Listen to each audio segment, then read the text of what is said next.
Hello friends, मैं Fareen Khan. Welcome back to my channel knowledge 247। आज friends हमारी जो पहली क्लास है हिस्ट्री की, जो एसएससी सीजीएल का एग्ज़ाम है, उसमें जो है जीएस जो है 100 मार्क्स की जो है जीएस आती है। तो जो जनरल स्टडी है उसकी जो है तैयारी मैं आपको करा रही हूँ। इसमें जो हम सबसे पहले हिस्ट्री की बात करेंगे, इतिहास क्या होता है। ठीक है, तो हिस्ट्री जो है हमारी, हम स्टार्टिंग से लेकर चलेंगे। ठीक है, तो इतिहास जो है हिस्ट्री, उसको जो है 3 पार्ट्स में डिवाइड किया गया है। हिस्ट्री जो है उसको कितने पार्ट्स में डिवाइड किया गया है? 3 पार्ट्स में डिवाइड किया गया है। फर्स्ट है हमारा, उसमें आता है आपका प्राचीन भारत। ठीक है, यानी कि एंशियन हिस्ट्री। ठीक है, तो पहला जो है हमारा हिस्ट्री को 3 पार्ट्स में डिवाइड किया गया है। प्राचीन भारत है, दूसरा आपका है मध्यकालीन भारत, दूसरा है आपका मध्यकालीन भारत। ठीक है, मध्यकालीन भारत। तीसरा है आपका आधुनिक भारत, यानी कि मॉडर्न हिस्ट्री। तीसरा है आपका आधुनिक भारत। तो ये 3 जो है, पहले तो हिस्ट्री को जो है डिवाइड किया गया है 3 पार्ट्स में। ठीक है, तो इसको जो डिवाइड किया गया है हिस्ट्री को, इतिहास को, प्राचीन भारत, मध्यकालीन भारत और आधुनिक भारत में, सबसे पहले जो है इतिहास को 3 भागों में जो बांटने का श्रेय जाता है, वो जर्मन इतिहासकार थे क्रिस्टोफ सेलियरस, इनको जाता है। जर्मन के इतिहासकार थे, कौन थे? वो थे आपके क्रिस्टोफ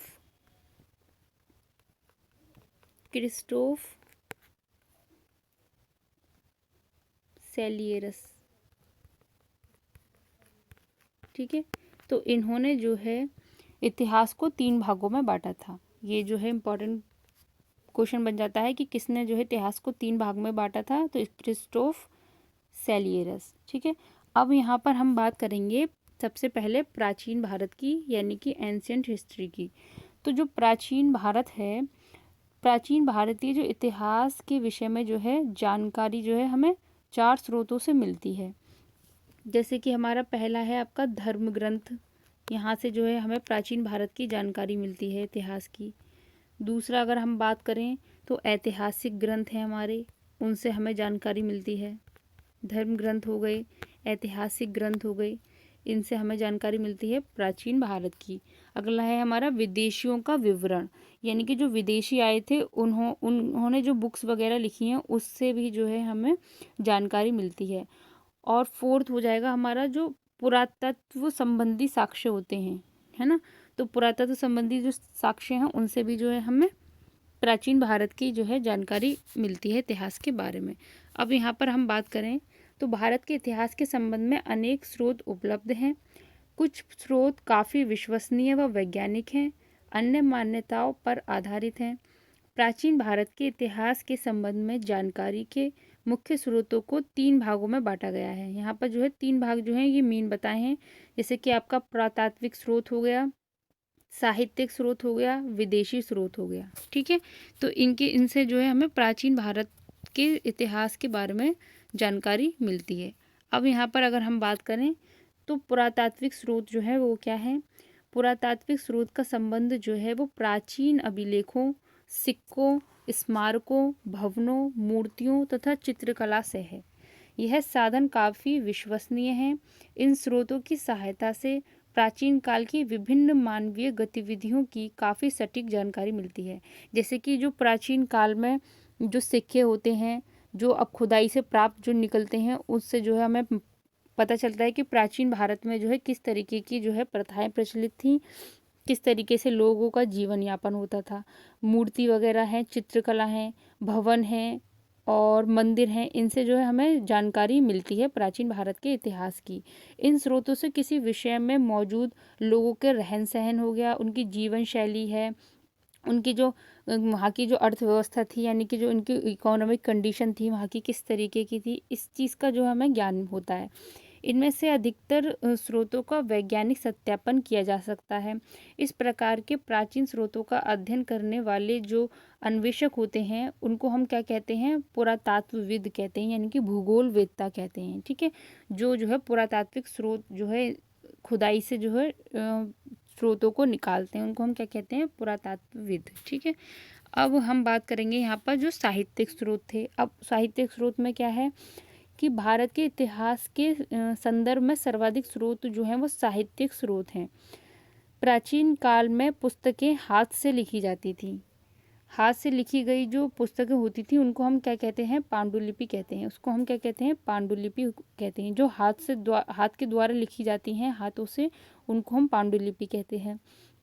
पांडुलिपियों को ताड़पत्रों और भोजपत्रों पर लिखा जाता था, यानी कि जो पत्ते होते थे उन पर जो है वो लिखा जाता था।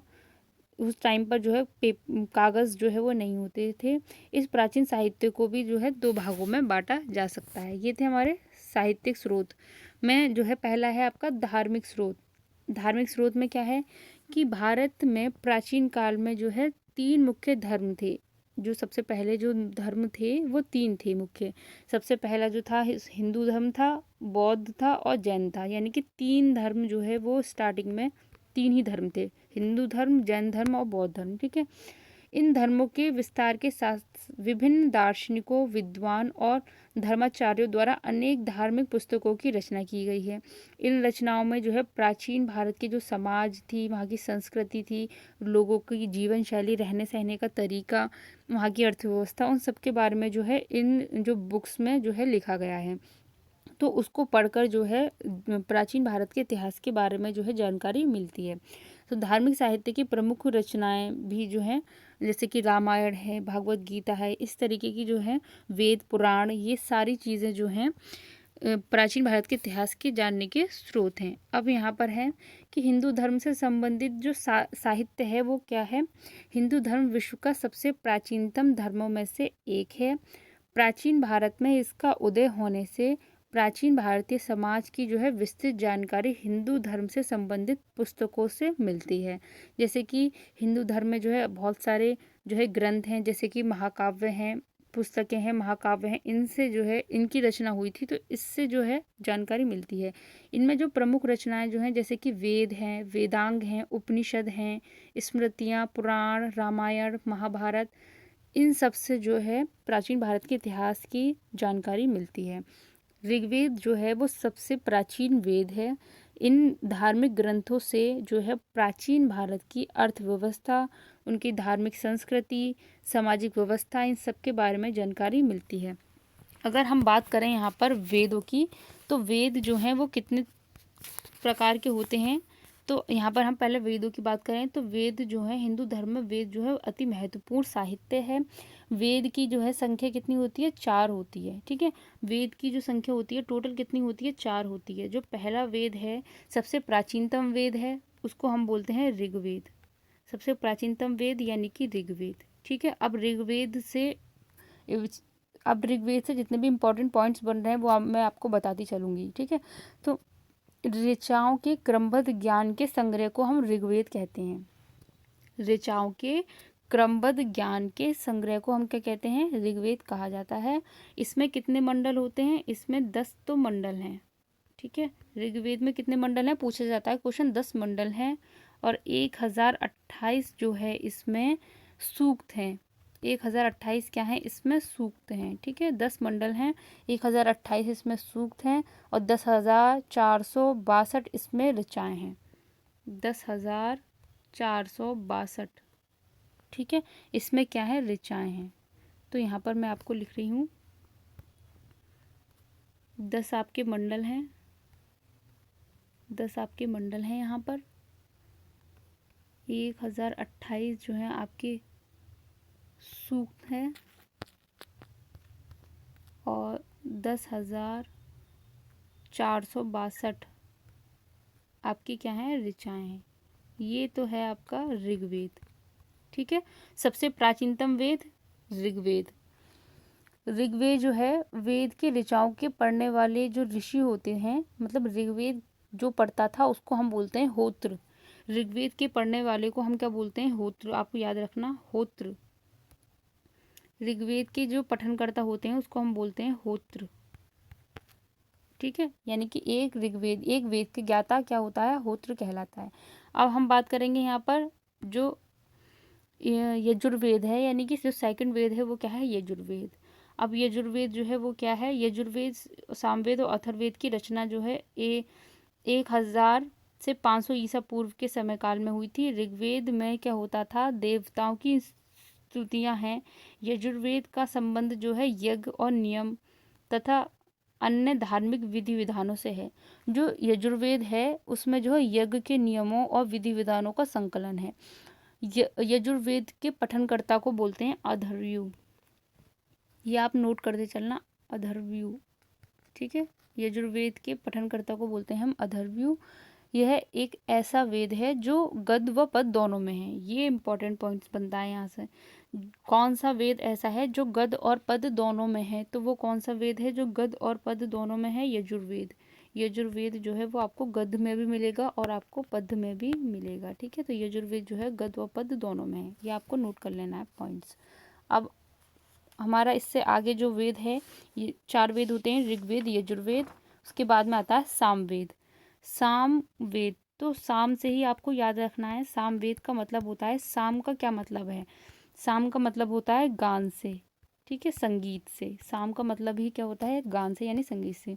इस वेद में मुख्यतः यज्ञों के अवसर पर जो है गीत गाए जाते हैं, यानी गाए जाने वाली जो ऋचाएं होती हैं, यानी कि जो मंत्र होते हैं, उनका संकलन होता है सामवेद में। इसके जो पठनकर्ता होता है उसको बोलते हैं हम उदात्र, पठनकर्ता, ठीक है। पठनकर्ता, सामवेद के जो पठनकर्ता होते हैं उसको हम बोलते हैं उदात्र। ये आपका सामवेद के पठनकर्ता हैं। और यहाँ से एक इम्पॉर्टेंट पॉइंट ये है कि भारतीय संगीत का जनक किस वेद को कहा जाता है? तो सामवेद को। आप याद रखना इस पॉइंट को, क्वेश्चन आता है कई बार। सामवेद जो है, सामवेद को भारतीय संगीत का जनक, ठीक है, संगीत का जनक अगर क्वेश्चन आता है कि संगीत का जनक, संगीत का जनक किसको कहा जाता है? संगीत का जनक, तो वो है आपका सामवेद। सामवेद जो है उसको संगीत का जनक कहा जाता है। अब अगला जो वेद है हमारा वो है अथर्ववेद। अथर्ववेद में क्या होता है? अथर्ववेद में धर्म, औषधि, रोग निवारण इत्यादि के बारे में जो है लिखा गया है। अथर्ववेद जो है इसमें जो है 731 मंत्र हैं। अथर्ववेद में 731 मंत्र हैं और 6000, लगभग 6000 जो है पद हैं इसमें। जो अथर्ववेद होता है इसमें क्या है कि ये जो वेद है इसमें कन्याओं के जन्म की जो है निंदा की गई है, ठीक है। ये कन्याओं के जन्म की निंदा करता है अथर्ववेद। इस वेद में क्या होता है कि अंधविश्वास ज़्यादा होते हैं, जैसे कि आपका जादू टोना, वनस्पतियाँ, औषधियाँ, शाप, वशीकरण, रोग निवारक, विवाह, इस तरीके की जो चीज़ें हैं वो सब जो है अथर्ववेद में सम्मिलित की गई हैं। अब यहाँ पर 2 क्वेश्चन और बनते हैं इम्पॉर्टेंट। पहला क्वेश्चन बनता है कि सबसे प्राचीनतम वेद कौन सा है? यहाँ पर क्वेश्चन बनता है सबसे जो है प्राचीनतम वेद, सबसे प्राचीनतम या फिर सबसे प्राचीन वेद। तो आप बोलेंगे सबसे प्राचीन वेद कौन है, कौन सा है? ऋग्वेद है, ठीक है। सबसे प्राचीन वेद ऋग्वेद। और सबसे बाद का वेद यानी कि जो सबसे आखिर, सबसे लास्ट में आया था वो है आपका अथर्ववेद, ठीक है। सबसे पहले ऋग्वेद एंड सबसे बाद का अथर्ववेद। ये 2 पॉइंट्स यहाँ से आपको याद रखने हैं। ये बाद का है अथर्ववेद और प्राचीनतम है ऋग्वेद, ठीक है। आगे चलते हैं हम, तो हम बात करेंगे यहाँ पर ब्राह्मण जो हैं वो क्या है।